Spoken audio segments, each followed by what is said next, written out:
Hi, first day, linear algebra review. Notation, notation. Everything's row by column. So here's matrix A. It's just a 3 by 3 matrix, so there's 9 entries. This is the first row, 1, 0, 2, row. Here's the first column, 1, 2, 3. So here, 2, 3, 6 is the third column. The matrix A can be rewritten using a square bracket, lowercase little a, because that means it's somebody in the matrix, and then a subscript, aij. So I and j can be anything. So this is the entire matrix. Little a 1, 2 is first row, second column. It's 0. That 0 is this 0. First row, second column. Very crucial. Understand that notation. Now, one of the things you can do is you can do a matrix times a vector of letters. And if you multiply, and that's how you multiply a matrix, you multiply row by column.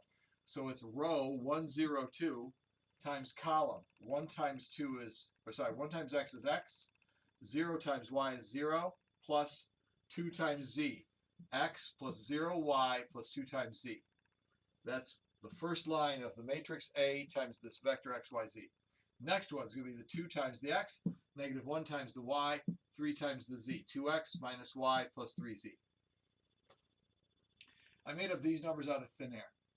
But let's suppose we want to find there's an x, y, and z that make all three of these equations true.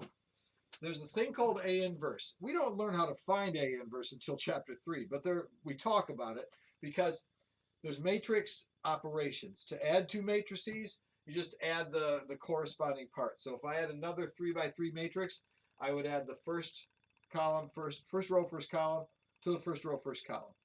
If I wanted to multiply by a constant, you multiply every entry by that constant.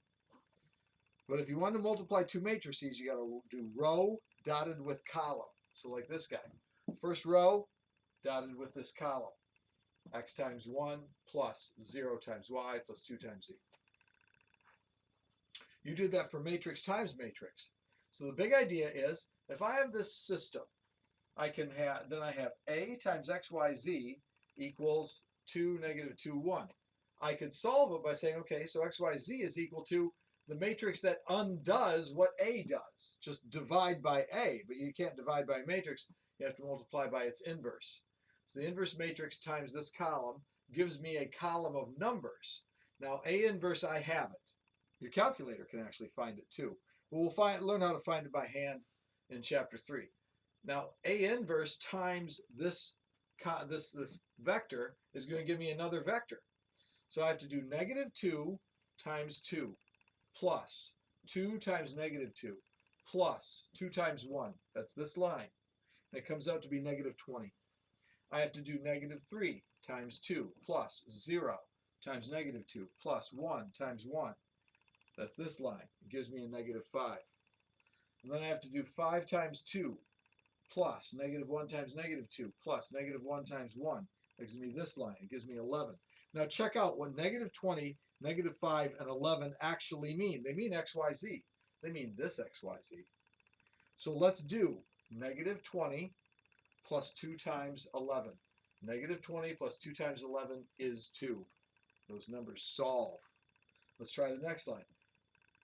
2 times negative 20 is negative 40 minus negative 5. So it's negative 40 plus 5.